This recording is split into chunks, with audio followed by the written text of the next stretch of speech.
अस्सलाम वालेकुम दोस्तों। आज मैं पुल के नीचे आए बैठा हूँ। पुल के नीचे बैठे हैं शिकारी। ये शिकारी हैं। आज मैं आपको इनका शिकार दिखाऊंगा कि ये शिकार कैसे खेलते हैं। अब जो दाना लगेगा वो मैं आपको दिखाऊंगा। इनका सेटअप हो जाए।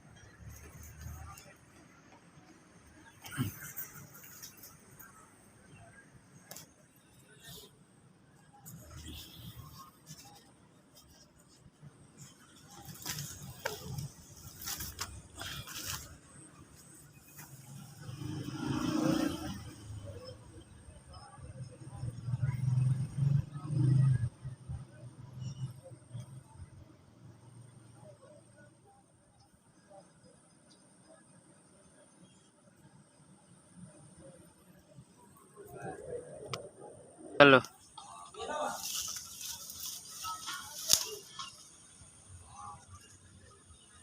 ये निकालिए। ये पहले यहाँ पे हमने मच्छी पकड़ी है, फिश छोटी सी। ठीक है।